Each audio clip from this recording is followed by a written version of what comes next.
Good afternoon, everyone. I am Leslie McGee with the Adult Protective Services Technical Assistance Resource Center, the APS TARC. Welcome to today's presentation, Live with APS, ACL, APS Final Rule, Adult Maltreatment and Self-Neglect Definitions and Coordination with State Medicaid Offices. This webinar is being hosted by the APS TARC.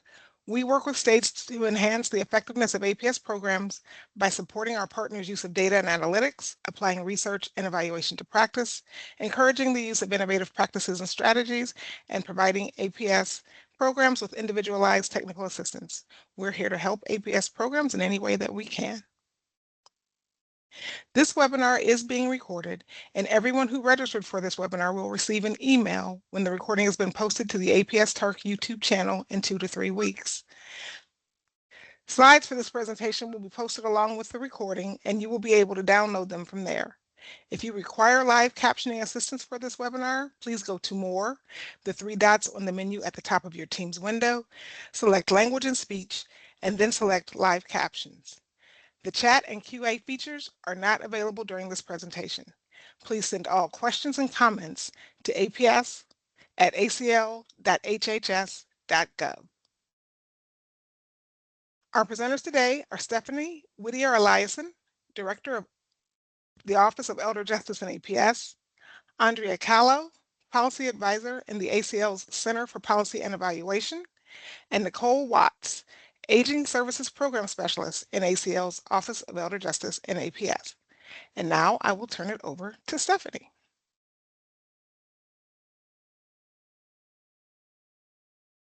Okay, thank you so much. Next slide, please. So today's webinar is covering 2 topics that are interrelated.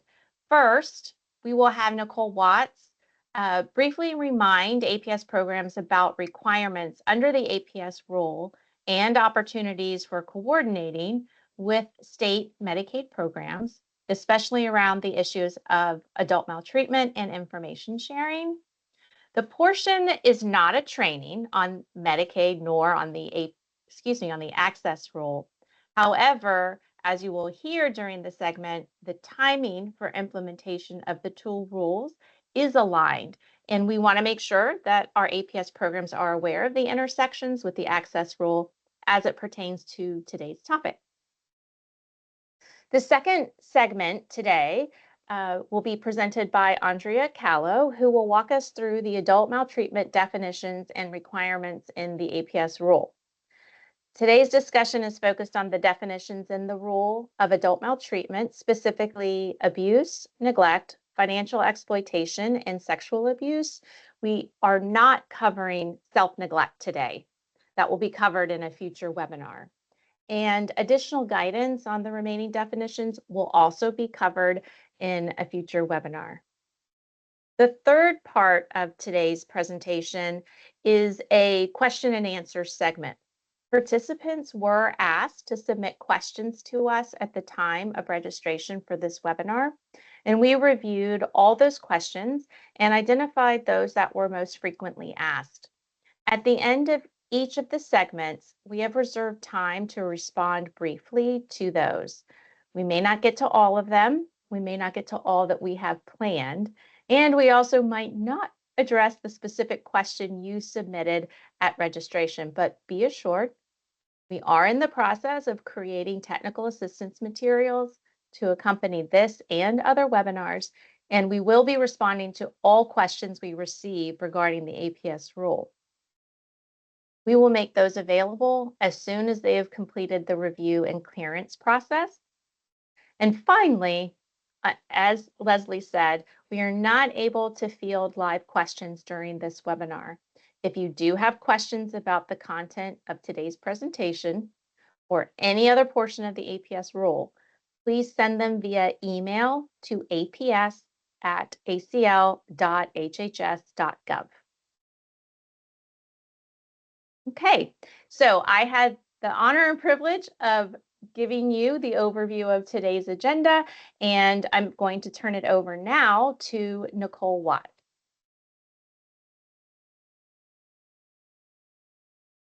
Thank All right, good afternoon, everyone. My name is Nicole Watts, and today I'll discuss how the new CMS Access Rule can help foster collaboration between your APS program and state Medicaid office.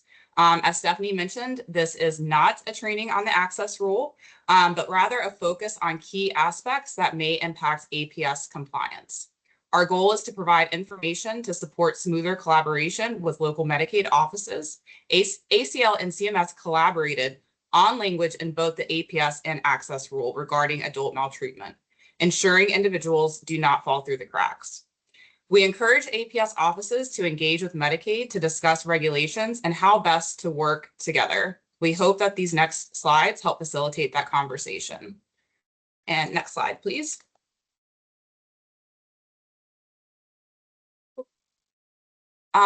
First, for some context, the CMS Access Rule was published on May 10th of 2024 and includes various components and provisions.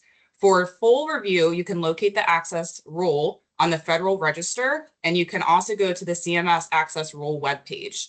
Both of those links will be provided on this slide, so they should be able to click on them and bring you right to those pages.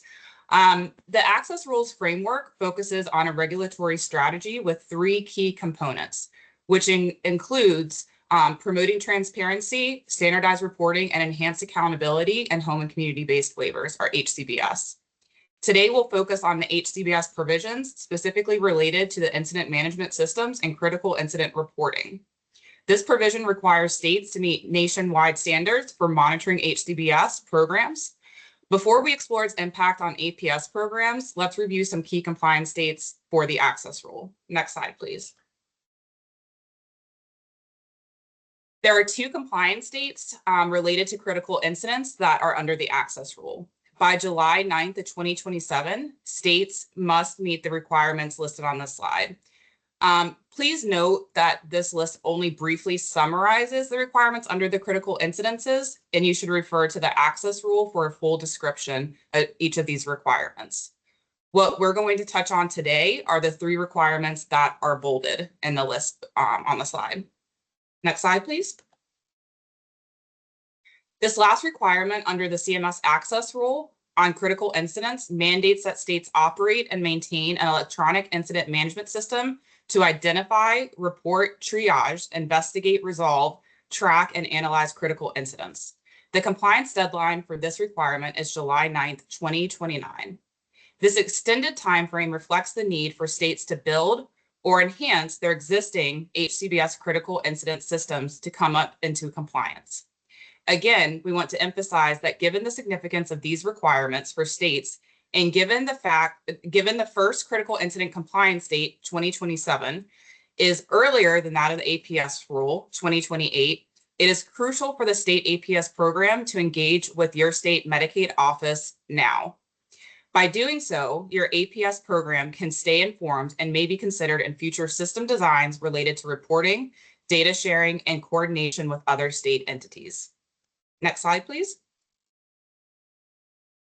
On this and the following slides, we will highlight specific areas of overlap between the APS rule and the CMS Access Rule. These are key areas where collaboration between APS and your Medicaid program will be essential. The first area is related to definitions. As you know, the APS rule establishes definitions for a set of terms, and Andrea will be discussing the APS rule definitions for maltreatment types shortly. Likewise, the CMS Access Rule requires states to define critical incidents. The CMS Access Rule provides a minimum definition of critical incidents that must be included in their systems. States can have a more expansive set of incidences that they may consider including in their requirements. For example, self-neglect is not included in the Medicaid minimum definition, but states may want to include it in their requirements of what is a critical incident. As noted in the highlighted text, both the APS rule and the Access Rule require states to include abuse, neglect, financial exploitation, and sexual abuse in their definitions. However, while the APS rule provides minimum definitions for states in the terms of abuse, neglect, financial exploitation, and sexual abuse, the CMS Access Rule does not define those for states. The Access Rule requires those terms to be included in what are critical incidents, and each state develops the definitions of those maltreatment types for the purposes of critical incidents. This presents an excellent opportunity for state APS and Medicaid programs to align their definitions, clarify responsibilities, and opens the door for further collaboration discussions between the two programs. Next slide, please. The second area of intersection is coordination. Here and on the next slide, you can see the requirements for coordination and information sharing between APS and state Medicaid programs. As outlined in both the APS rule and the CMS Access Rule, these provisions clearly emphasize the expectation that both programs should communicate effectively with one another to address maltreatment and ensure that investigations into adult maltreatment and critical incidences are properly managed and resolved. This underscores the importance of collaboration between APS and Medicaid programs in these critical areas. ACL will be discussing coordination and collaboration in more depth in a future webinar. The purpose for raising this today is to be sure state APS programs were aware the provisions in both rules require coordination of the two programs. Although the compliance date for the APS Rule 2028, state APS programs may want to consider engaging with their Medicaid programs sooner, considering the Access Rule 2027 compliance date. Next slide, please. The third area builds upon the previous coordination requirements with a specific focus on sharing of information and data.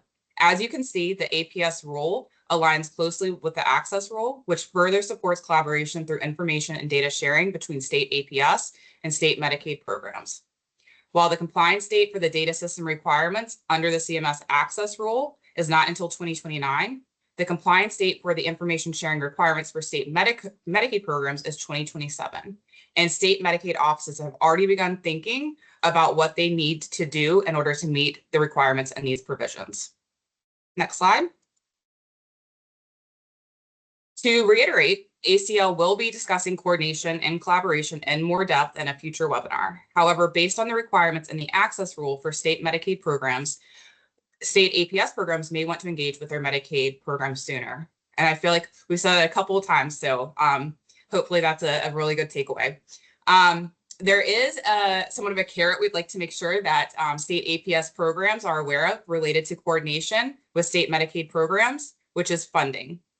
There are two sources of funding that could be available for state APS programs to tap into. One is for data system design, and the second is for Medicaid administrative claiming. For APS to be able to receive reimbursement through state Medicaid administrative claiming, the activity must be a Medicaid administrative function that is being performed on behalf of the Medicaid office or program. Potential claimable activities could include aspects of your current APS processes, such as intakes and screening, follow-up investigations, service planning and training, as well as data system upgrades or integration for Medicaid enrollees and systems. If you're interested in learning whether your state Medicaid office has accessed federal financial participation, or FFP, or whether there's an opportunity for Medicaid-related APS activities to be reimbursed, we encourage you to contact your state Medicaid office to explore these opportunities further. Next slide. Next, we will be responding to a few questions we received regarding this segment. As Stephanie mentioned, there was an opportunity to ask questions in advance of the webinar. And so we did pull some of those questions, and we will be going over those in the next couple of slides. If you do have questions that arise after this segment, again, please email them to aps@acl.hhs.gov. Next slide, please. So the first question, how do ACL and CMS view the relationship between ACL's definitions of abuse and maltreatment and the critical incident definition? The APS rule requires states to define abuse, while the CMS rule requires states to establish a minimum definition for critical incidents, which must include the term abuse, as covered in the earlier slide. Note that maltreatment is not part of the minimum definition for critical incidents in the Access Rule, but abuse is included in both APS, both the APS rule and the CMS Access Rule. Next slide, please.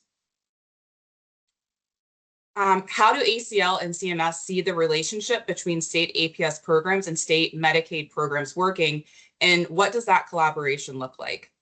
This question highlights the need to contact your state Medicaid program to discuss collaboration, information sharing, and your state's specific challenges and strengths in coordinating between the two entities. As mentioned in previous slides, funding may be available to build information sharing systems needed to meet data sharing requirements. It's crucial for your state to determine how this collaboration will work. ACL is not establishing or requiring a specific process for sharing information, nor would you like us to be prescriptive. The requirement is that APS strives to coordinate, and you can decide what works best for your state and your partners.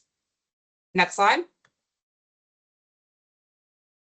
What is the authority to ensure other agencies comply? And what is the state APS program requirements for complying with the Access Rule? The APS rule applies only to the state agencies that receive funding under the Elder Justice Act state APS program. The requirements to comply with the APS rule do not extend beyond that. We recognize that other entities may be reluctant to enter into agreements with state APS programs, or they might have their own policies and procedures that make entering into agreements or coordination difficult. However, the APS rule does require the APS programs to establish the mechanisms that would allow APS to coordinate. Again, we will be covering this in more detail in upcoming technical assistance. And with that, I'm going to turn it back over to Stephanie. Thank you, everyone. Thank you. And we're going to do a little switch of screen sharing. If you give us just a moment.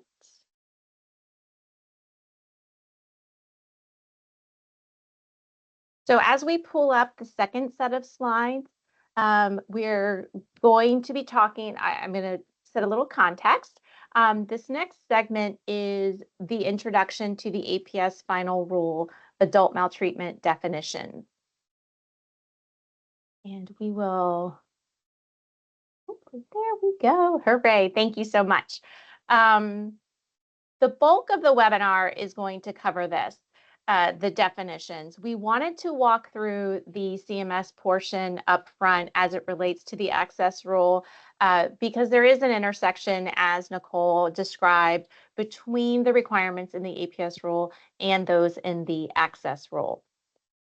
Before turning over to Andrea, I wanted to take a moment to address a few overarching concepts for you to keep in mind as she goes over the content today. The first is that, again, we are not going to be talking about self-neglect today. We know everyone is very eager to learn about self-neglect in the context of the APS rule, and we will be addressing it. However, that will be in the February webinar, along with the other definitions that are in the APS rule. The second thing I wanted to highlight is that this is the first time that we have presented on the definitions, and it definitely will not be the last time.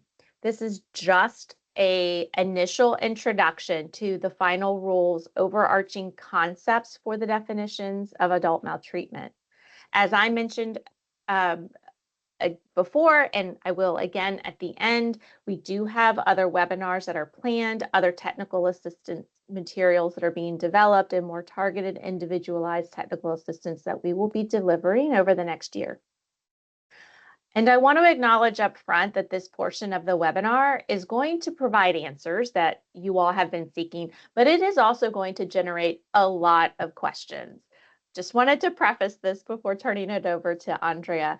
There will be a lot of questions about compliance with these provisions, a lot of questions about the practical implications for state APS systems, but we encourage you to take this one step at a time.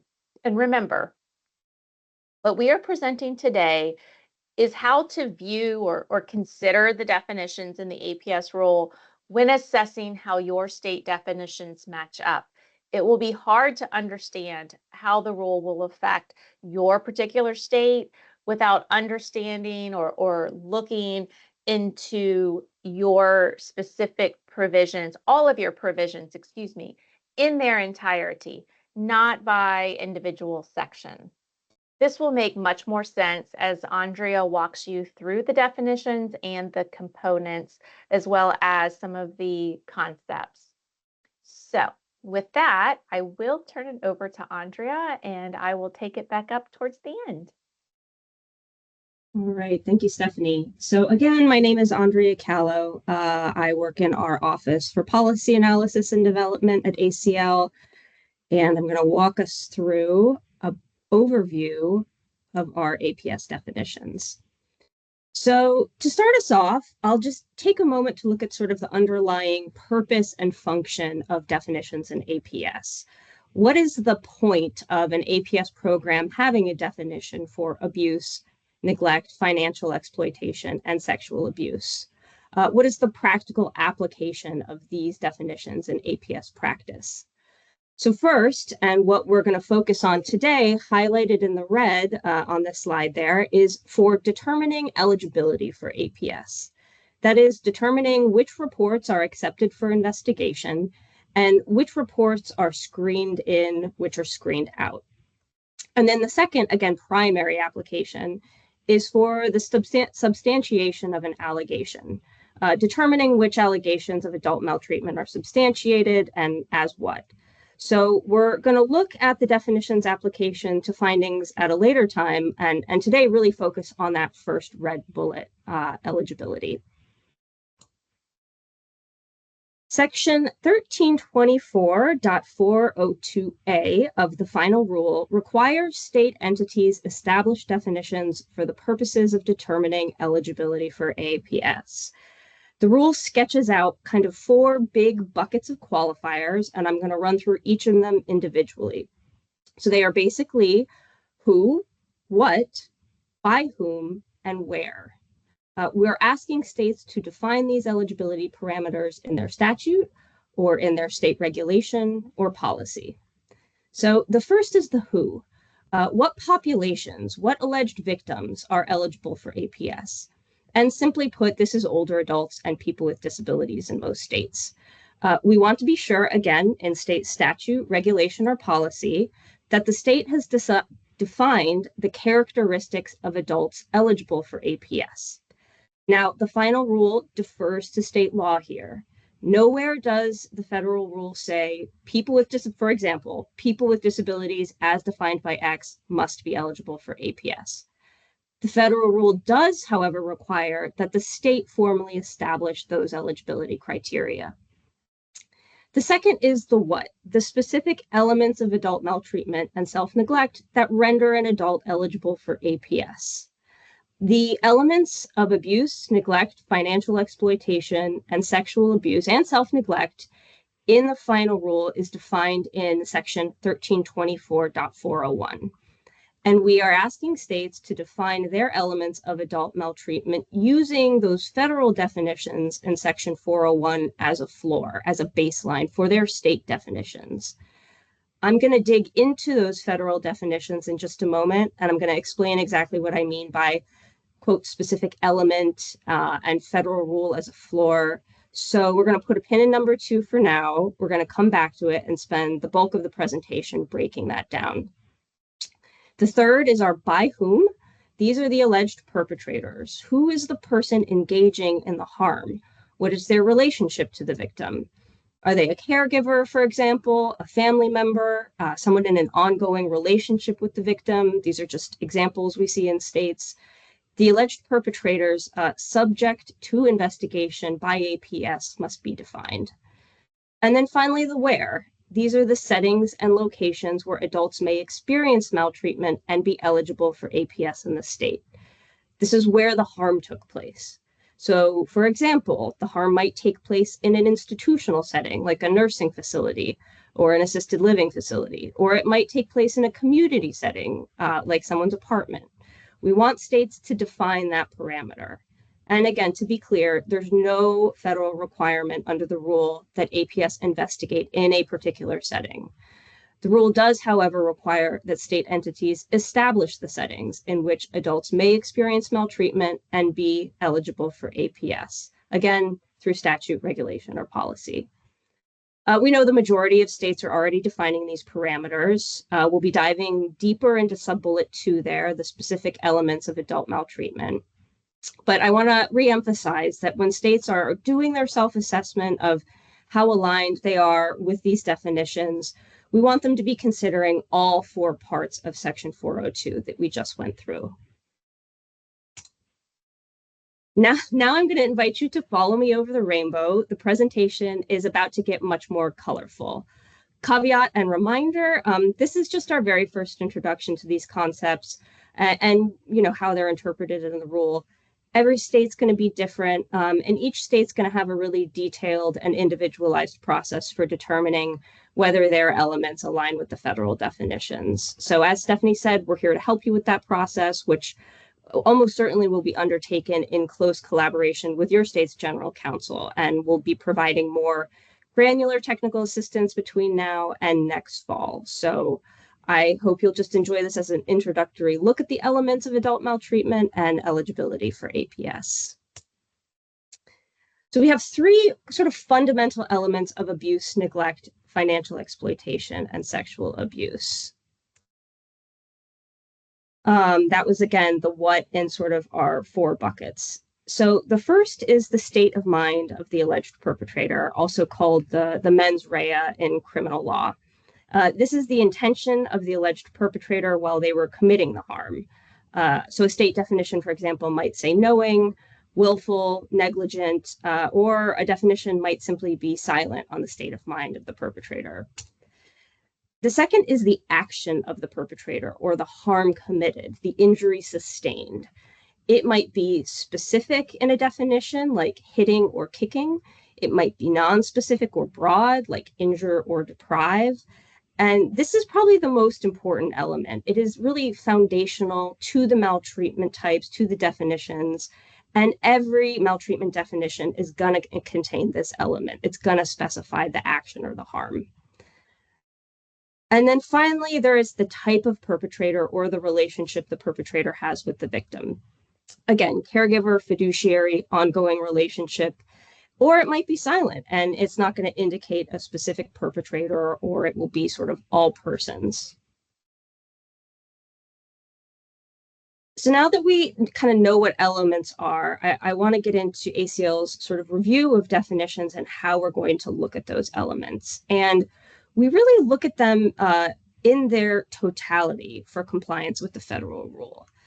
So reading 1324-402A5, state entities are not required to uniformly adopt the regulatory definitions in Section 401.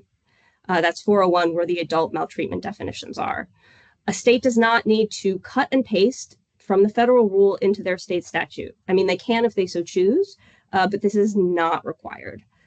ACL will instead look collectively at all of the federal definitions and then at the state definitions for all of the terms and their constituent elements, those three elements.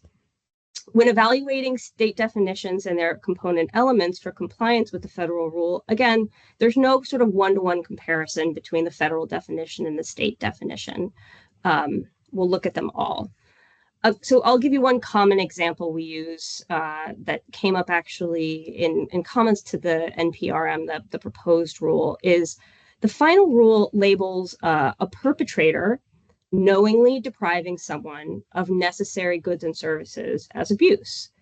However, we know many states label this as neglect, and that's totally fine. Perfect one-to-one alignment between the state definition and the federal definition and all of their elements is highly unlikely, and it is not required. Our federal definitions are a floor and not a ceiling. Now, I know I brought up that federal floor in the second slide with our four eligibility buckets. Reading 1324.402A5 again, and we're going to focus on the second clause this time. State entities are not required to uniformly adopt the regulatory definitions in Section 401. But state definitions may not narrow the scope of adults eligible for APS or the services provided. And again, today we're going to really laser focus on eligibility. So if a state's definition is more expansive than the federal definition, that's okay. If it includes additional types of harm, additional states of mind, that's fine. If the final rule is silent, for example, if the final rule does not include a state of mind in the definition or a type of perpetrator, states have the leeway to choose their own. So, for example, if the federal rule does not specify a state of mind in the adult maltreatment definition, a state may insert knowing, for example. If the federal rule does not specify a type of perpetrator, the state may insert caretaker. This is what I mean by state definitions may add elements. However, states should not remove elements that are in the federal definition. So for example, if a federal definition specifies a type of perpetrator, say a caregiver, the state definition should encompass caregiver. So moving forward, let's put this into action. Our first maltreatment term in the final rule is abuse, the knowing infliction of physical or psychological harm or the knowing deprivation of goods or services that are necessary to meet essential needs or to avoid physical or psychological harm. The text in red is our state of mind. Knowing is the state of mind of the perpetrator. The text in yellow, infliction of physical or psychological harm, is our first action or injury. Our text in blue, deprivation of goods and services, we have a second action or injury in this definition. So the type of perpetrator, the relationship again between the perpetrator and the victim, is not specified in the final rule. Thus, as I mentioned before, we leave that to states to define. And we note that again in 1324 402A3, if you're keeping track, that was our whom bucket and our 4 buckets. That silence in the federal rule, coupled with that last provision, means the states can fill in the information. So a state, if they wanted to, they could define the perpetrator as caregiver. They could define the perpetrator as ongoing relationship. It's their choice. The federal rule is silent. However, and this is kind of moving down into the second level, once the state establishes that definition, if the state does not specify a perpetrator, when we're evaluating the definition, we're just going to assume all persons. Anybody, caregiver, it doesn't matter, any person. It is actually an intuitive reading. It's how most states are applying and using their definitions right now. So I think it sort of just makes sense. I wanted to note it, however. Moving on to neglect. So under the federal rule, neglect means the failure of a caregiver or fiduciary to provide the goods or services necessary to maintain the health and or safety of an adult. So for neglect, the state of mind is not explicitly written in the final rule. However, it is assumed to be unintentional, and I'm going to explain why. Abuse and neglect are definitions that we pulled directly, exactly from the Older Americans Act, which is the federal statute that authorizes the promulgation of the final rule. This is a canon of statutory construction, it's legal necessity to read the federal statute as harmonious. So the two definitions of abuse and neglect in the statute nestle together, both in the federal statute and in the final rule. And in order for there to be this harmony, this nestling together, and the minimization of duplication between the two, the state of mind for the failure to provide goods or services in the neglect definition must be unknowing, because in abuse, we have the knowing deprivation of goods and services. We actually discussed this in the preamble to the final rule, the explanatory section up front. So I've included a citation for your reference with a link. If you want to kind of learn more about this, I would encourage you to read it. It gets a little bit more in-depth for the legal reasons why we're imputing unknowing as the state of mind here.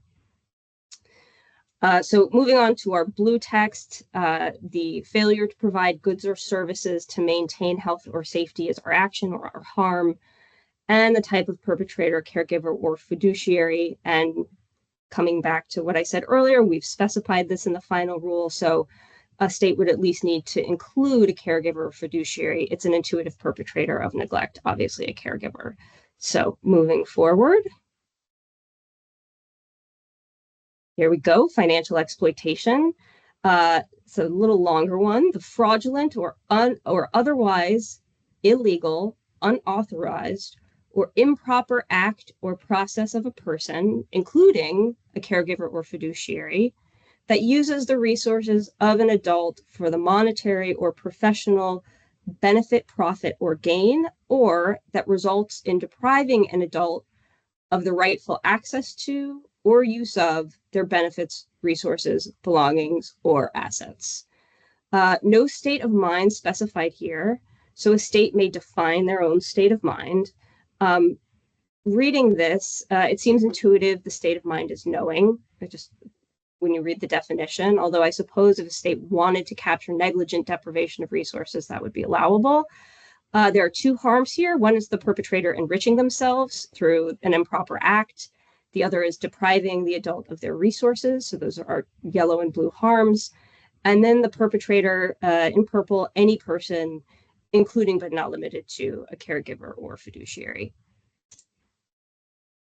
And in the final rule, sexual abuse means the non-consensual sexual interaction, and that's the touching and non-touching acts of any kind with an adult.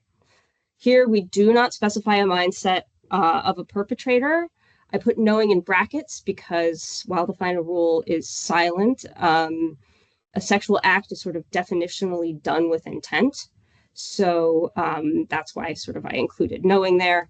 The final rule also does not specify a perpetrator. A state can define the perpetrator to include in their definition of sexual abuse. And then here we have the non-consensual sexual interaction as the harm. Many states, we know, do not have a specific definition for sexual abuse. Some that do cross-reference their criminal statutes, some incorporate it into their definition of abuse. So under the final rule, again, because we're looking in the totality here, somewhere in the state definitions, whether in statute, regulation, or policy, we want states to capture the non-consensual interaction of an adult, non-consensual sexual interaction of an adult with another person. All right, rounding out our discussion of adult maltreatment and its component parts. We've looked at abuse, we've looked at neglect, we looked at financial exploitation, we looked at sexual abuse. We've got through a lot. And now we're moving on to adult and at risk of harm. So just going back to the full definition of adult maltreatment, abuse, neglect, financial exploitation, or sexual abuse of an adult at risk of harm. So adult means older adults and adults with disabilities as defined by state APS laws. So the federal rule defers to current state law defining eligible populations. This is kind of duplicative. It reiterates what we talked about in that kind of, in the who of those four buckets of eligibility in 1324-402. So this should really not require a change in a state's definition. And then finally, adult at risk of harm. At risk of harm is the strong likelihood that an adult will imminently experience an event, condition, injury, or other outcome that is adverse or detrimental. This is the vulnerability or dependency qualifier most states have for the purposes of determining APS eligibility. So again, we're using the federal definition as a floor and not a ceiling, asking at a minimum, are people who are very likely to have something bad happen to them very soon screened in, assuming all other qualifications are met. That is the federal floor in a nutshell. People who are very likely to be hurt very soon. But obviously, again, floor, not a ceiling.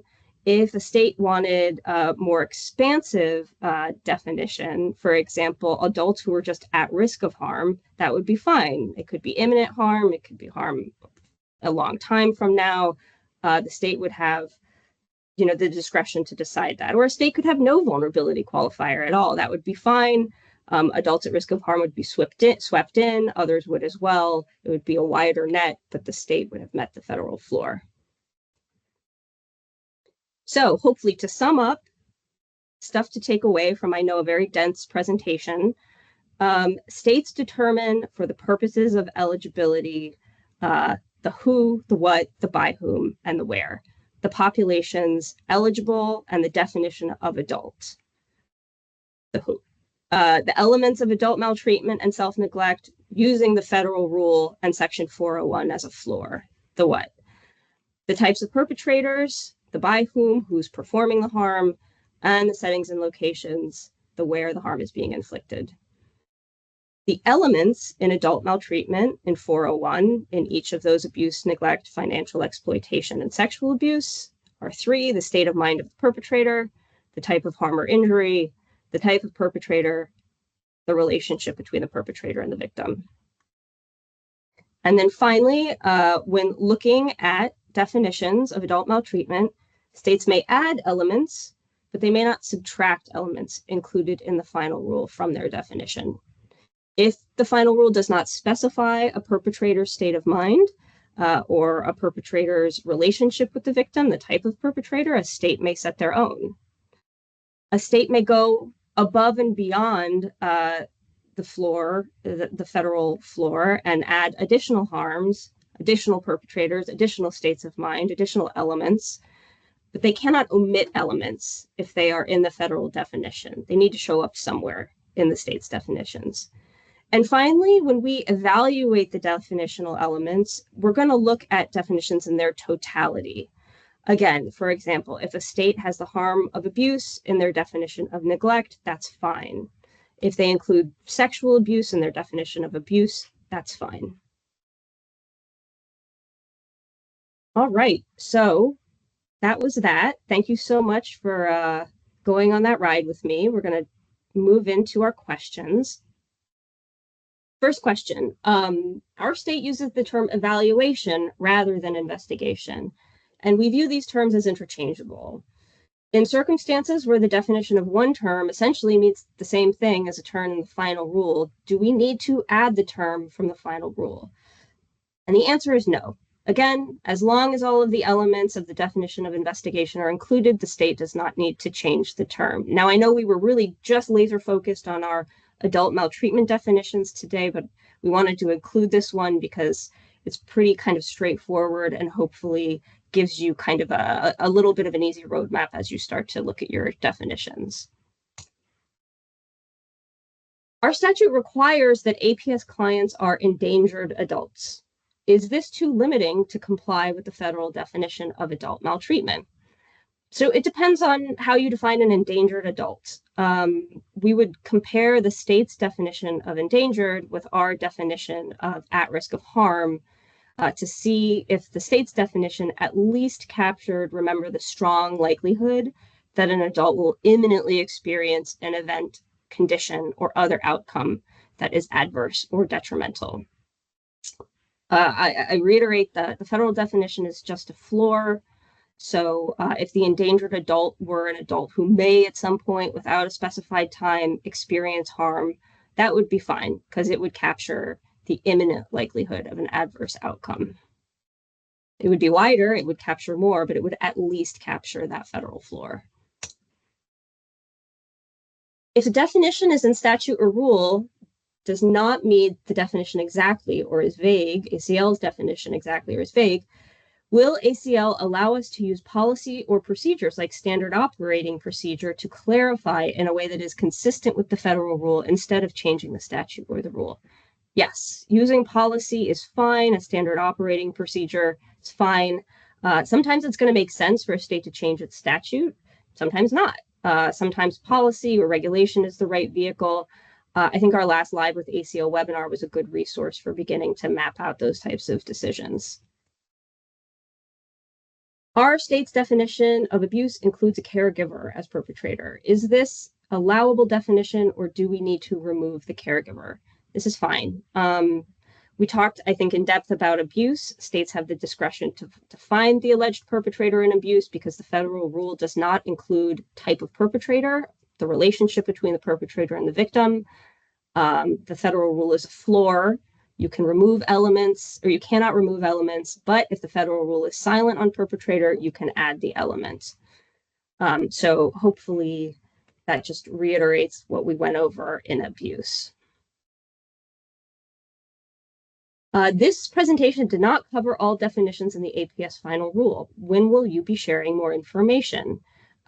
We will have more webinars about this and more dedicated technical assistance in the future, between now and next fall, and between now and 2028, our compliance date. So this is the beginning of a conversation, but certainly not the end.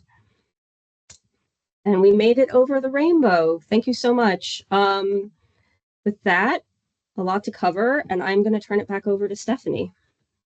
Great. Thank you, Andrea, but you'll still navigate my slides, yeah? Yeah, thank you. So I want everyone to pause. Andrea ran us over with a ton of information. And I want you to know that We have a lot more that we can and had wanted to talk about related to the definitions and doing state comparisons. However, it is, as Andre had said, quite complex. It is unique to each state. We could not present information in generalities beyond how Andrea already constructed it. So what we're hoping is that this is the opportunity for you to understand how we are thinking that you would apply these concepts or the definitions. Also, you are not in this alone.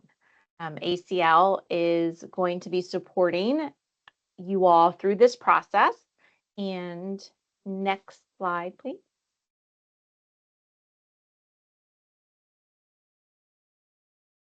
Andrea, can you advance the slide? Thank you.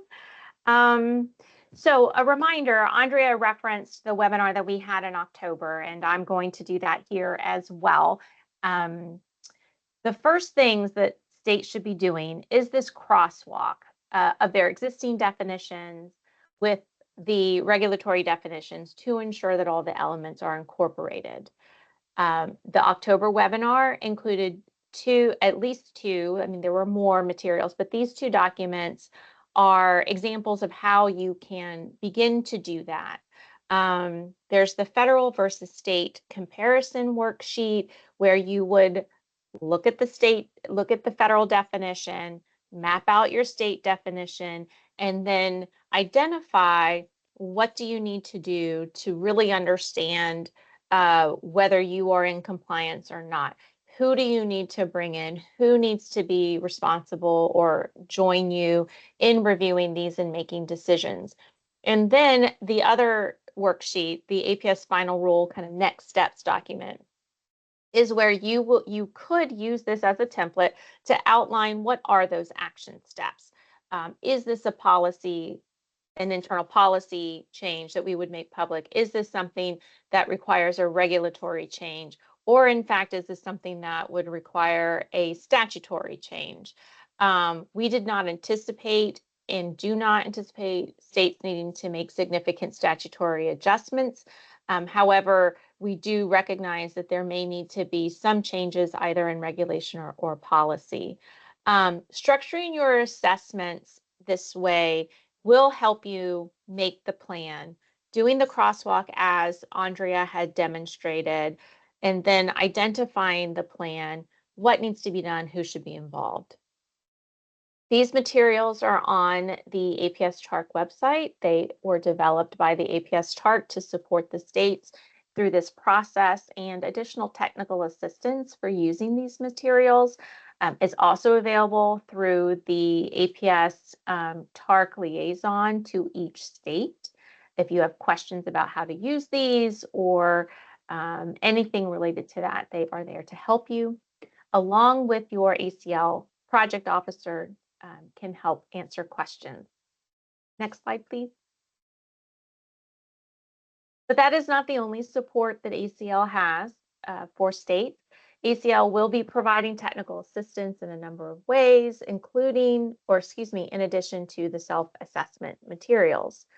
We are holding bi-monthly webinars supporting the APS rule implementation. Our next one is in February 2025. It's February 13th. For that webinar, we do plan to cover the remaining definitions that are in section 401. We will also be providing follow-up fact sheets, answers, frequently asked question documents, other sample documents, and other materials that can support the states in understanding how their state compares to the requirements in the APS rule. Webinar and registration information, along with technical assistant materials, can be found on the ACL website for the section for the APS rule, and that link is on the slide. And then beginning in October of 2025 and moving forward or beyond that, ACL will begin offering reviews of each state's self-assessment. The process for that will be released later in 2025, so states will understand what ACL will be able to do, how they can be or should be submitting that request to us. And then also in late 2025, early 2026, we will have the draft APS state plan guidance available for public comment and review, with the goal of having that finalized and ready for states no later than May 2027. That is 1 year prior to compliance. And then as a reminder, for states who just aren't able to reach compliance by 2028, we do have the corrective action process where we can work with states to extend the compliance date for specific provisions of the APS rule that they are not able to meet by May of 2028. So again, we have a number of different resources and ongoing support in addition to your ACL project officer for each of the states and the APS TARC liaisons. We have follow-up materials that will be provided on all of the topics that we will be covering through the webinars. Next slide. And with that, we end our presentation today. We want to remind everybody that questions about the definitions, interactions with CMS, anything covered in the webinar today, but also anything related to the APS rule, those questions can be sent to us through the email address aps@acl.hhs.gov. We are not able to respond to each one of those as we receive them. We are collecting them and preparing technical assistance materials so that we can provide a consistent response to everybody with similar questions. So thank you everyone for joining us, and that concludes our webinar for today.